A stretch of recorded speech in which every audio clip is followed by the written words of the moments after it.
సర్పం మీద తాండవం చేసే కృష్ణయ్యను మీరు ఎక్కడైనా చూసారా?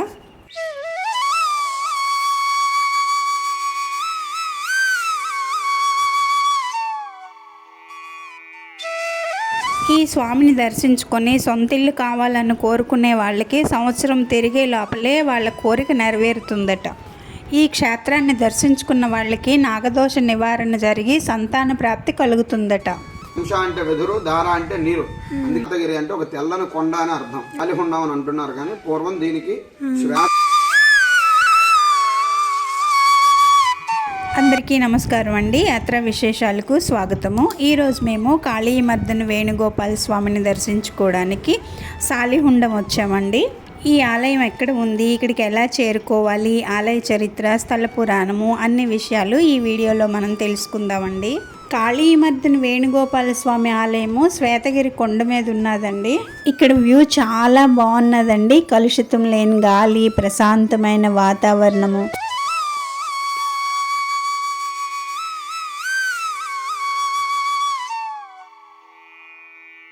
ఆలయానికి ఎంట్రన్స్లో ఇలా కాళీయుడి పడగ మీద నాట్యం చేస్తున్న కృష్ణయ్యనైతే ప్రతిష్ఠించారు. ఇది చూడడానికి చాలా అద్భుతంగా ఉన్నదండి.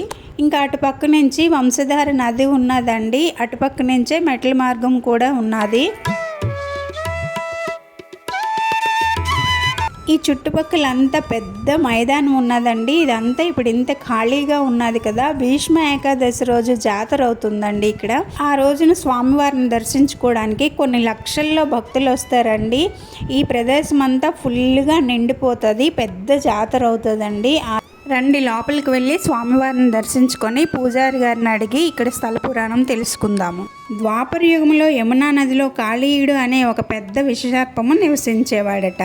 అతని విషము వల్ల యమునా నది జలాలు పూర్తిగా విషపూరితమయ్యాయట. ఆ నీటిని తాగడం వల్ల పశుపక్షాదులు మరణించేవట.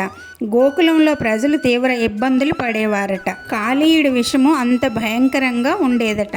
అప్పుడు బాలకృష్ణుడు తన స్నేహితులను కాపాడటానికి యమునా నదిలోకి దూకి కాళీయుడి తలపై ఎగిరి నాట్యం చేస్తుండగా అతని భార్యలు అతన్ని విడిచిపెట్టమని కృష్ణయ్యని వేడుకున్నారట.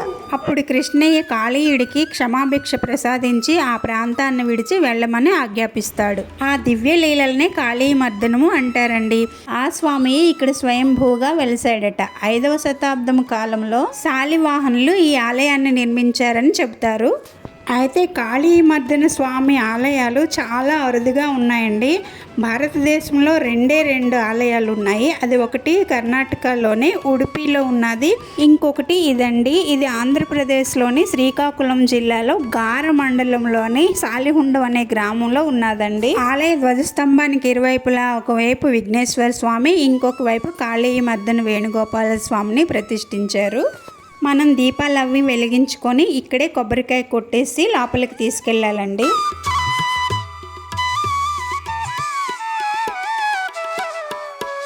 మూల విరాట్కి ఎదురుగా గరుడాల్ వారు ఉన్నారు, దర్శించుకోండి. సాధారణంగా కృష్ణయ్య అనగానే వేణువు పట్టుకొని ముగ్ధ మనోహర రూపంలో దర్శనమిస్తారు. కానీ ఇక్కడ మాత్రం కొంచెం ఉగ్ర రూపంలోనే దర్శనమిస్తారండి. రుక్మిణి సమేత కాళీమర్దన వేణుగోపాల స్వామిని దర్శించుకోండి. ఆ పక్కనే చిన్న విగ్రహం కనిపిస్తుంది కదా, అది రామానుజుల వారిదండి. స్వామివారి కళ్ళల్లో ఏదో తెలియని ఆకర్షణ ఉన్నదండి. అలా చూస్తూనే ఉండిపోవాలనిపిస్తుంది.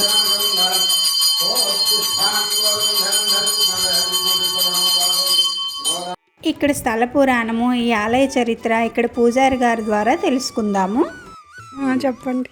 ఇది 5వ శతాబ్దానికి చెందిన కోవులమ్మ. పూర్వంలో దీన్ని శ్వేతగిరి అనేవారు. ఇప్పుడంటే దీన్ని సాలిహుండం అని అంటున్నారు, కానీ పూర్వం దీనికి శ్వేతగిరి అంటే ఒక తెల్లని కొండ అని అర్థం. అయితే స్వామి వేణుగోపాల స్వామి అంటే అందరికి అలవాటు పడిపోయిన రీతి ఏంటంటే స్వామి పిన్నల గ్రోవ పట్టుకొని ఉంటారని అంటారు.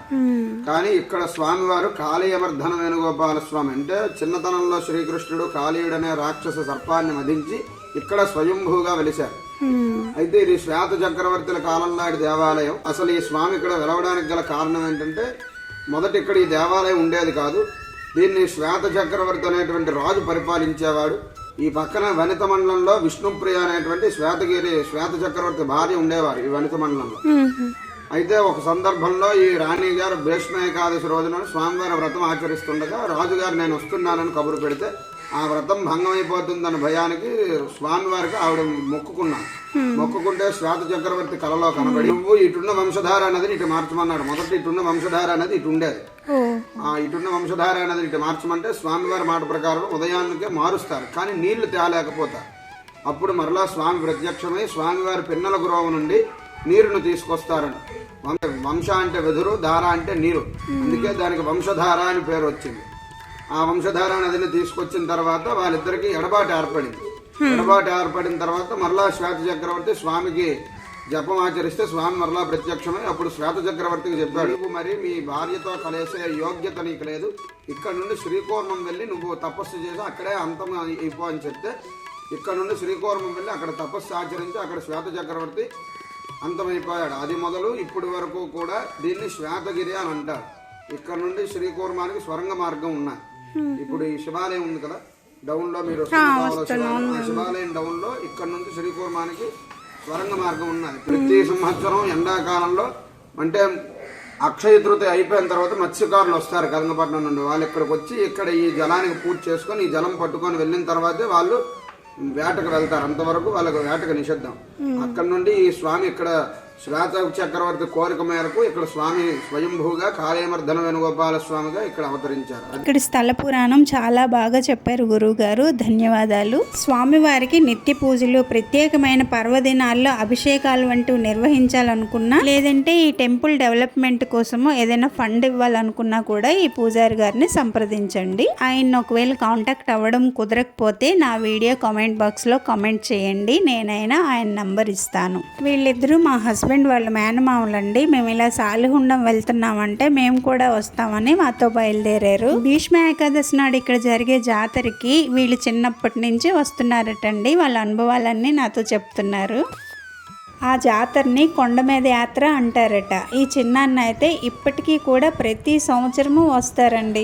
భీష్మ ఏకాదశి నాడు ఉదయాన్నే ఇక్కడ ఉత్సవమూర్తుల్ని పల్లకిలో తీసుకొని ఇక్కడికి 2 కిలోమీటర్ల దూరంలో ఉన్న వంశధార నదికి తీసుకుని వెళ్ళి చక్ర స్నానాలు చేయిస్తారు. స్వామివారి చక్ర స్నానం అయిపోయిన తర్వాత లక్షలాది మంది భక్తులు పుణ్యస్నానాలు ఆచరించుకుని మెట్ల మార్గం గుండా పైకి కొండ మీదకి వచ్చి స్వామివారిని దర్శించుకుంటారట. అయితే ఇన్ని సంవత్సరాల నుంచి వస్తున్నాం కానీ ఇలాంటి దర్శనం మాకెప్పుడూ జరగలేదమ్మా, ఎంత చక్కటి దర్శనం అయిందని చాలా సంతోషపడిపోతున్నారండి వీళ్ళ సంతోషం చూస్తుంటే వీళ్ళని తీసుకొచ్చి మంచి పని చేసామని మాకు కూడా చాలా ఆనందం అనిపించిందండి. నిజానికి ఈ ఆలయం మరీ అంత దూరము కాదు, అలాగని పెద్ద ఖర్చుతో కూడిన పని కాదు, కానీ వీళ్ళు వ్యవసాయదారులు కదా, వీళ్ళకి పాపం టైం కుదరదండి. మీరు ఎప్పుడైనా కాళీమర్ధన వేణుగోపాల స్వామిని దర్శించుకున్నారా? ఈ ఆలయం గురించి మీకు ముందే తెలుసా? తెలిస్తే కామెంట్ బాక్స్లో మీ అనుభవాలని కామెంట్ చేయండి. ఇక్కడ నుండి ఇంకొంచెం పైకి వెళ్తే వెంకటేశ్వర స్వామి ఆలయం ఉన్నదండి. ఈ ఆలయము కన్స్ట్రక్షన్లో ఉన్నది. స్వామివారి మూల విరాట్ ఇలా ఉన్నారు, దర్శించుకోండి. ఇక్కడ నుంచి వ్యూ చాలా అందంగా కనిపిస్తున్నదండి.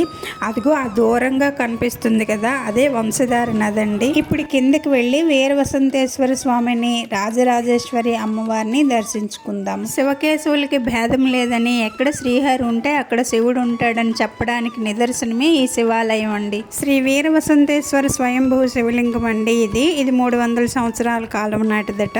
ఈ శివలింగము జీర్ణోద్ధారానికి వచ్చేసిందని చెప్పి పక్కనే ఇంకొక ఆలయాన్ని నిర్మాణం చేసి శివలింగాన్ని ప్రతిష్ఠించారండి. ఇక్కడ వీర వసంతేశ్వర స్వామితో పాటు విఘ్నేశ్వర స్వామి, రాజరాజేశ్వరి అమ్మవారు ఉంటారు. అమ్మవారు చాలా కళగా ఉంటారండి.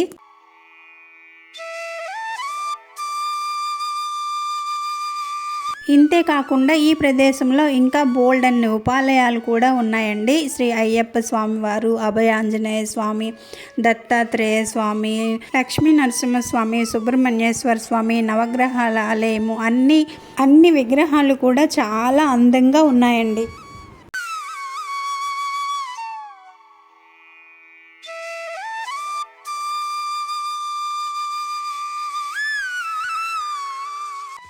ఇక్కడి నుంచి శ్రీకూర్మంకి స్వరంగ మార్గం ఉన్నదని పైన పూజారి గారు చెప్పారు కదండి. ఆ స్వరంగ మార్గము ఇదిగోండి ఇక్కడ కనిపిస్తున్న చిన్న బడ్డీ కొట్టు కిందన ఉన్నదటండి. ఓపెన్గా ఉంటే ప్రమాదం అని చెప్పి దాన్ని కప్పేసి ఇలా చిన్న బడ్డీ కొట్టు పెట్టేశారట. మళ్ళీ దాన్ని మంచి రిమూవ్ చేసి స్లాబ్ గట్ట అన్ని పోతుంది. స్వయంభూ స్వామి ఇక్కడ పంచాలి సాయిలో ఒక దేవాలయం, కుంభేశ్వరుని, వీరసుందర స్వామి, అలాగే మంచి ఆటకేశ్వర స్వామి, ఇలాగ పంచాయనం అనమాట. అంటే విష్ణుమూర్తులు శివకేశులు ఒకే కొండపేవలు ఇక్కడే. అయితే కార్తీక మాసం ఎక్కువ. థ్యాంక్ యూ గురు. ఇప్పుడు కాళీమర్దన్ వేణుగోపాల స్వామి దేవస్థానంకి ఎలా చేరుకోవాలో తెలుసుకుందాము. శ్రీకాకుళంకి 32 కిలోమీటర్ల దూరంలో ఉన్న సాలిహుండంకి బస్ ఫెసిలిటీ అంతగా లేదనే చెప్పాలండి. ఒకవేళ బస్సులో వచ్చినా ఈ రోడ్డు మీద దిగిపోయి ఇక్కడి నుంచి మెట్ల మార్గం గుండా కొండ మీదకి వెళ్ళాలి. ఈ చుట్టుపక్కల వాళ్ళంతా సింగపురం అడ్రోడ్ వరకు బస్సులో వచ్చి ఇక్కడ కొండ మీదకి వెళ్ళి రావడానికి ఆటో మాట్లాడుకుంటారండి. ఇదేనండి సింగపురం అడ్రోడ్. మనం ఆమదాల్ వలస నుంచి వచ్చినా శ్రీకాకుళం నుంచి వచ్చినా ఈ అడ్రోడ్కి అయితే రావాలి. పూజా సామాన్లు కూడా ఇక్కడే కొనుక్కొని వెళ్ళాలండి. అన్ సీజన్లో కొండ మీద ఏమీ దొరకవు. ఇంతకు ముందు మెట్లు ఉండేవా ఇదంతా? ఇంకా ఇప్పుడు కూడా మెట్ల రూట్ ఉందా? వేరే ఉన్నదా? 3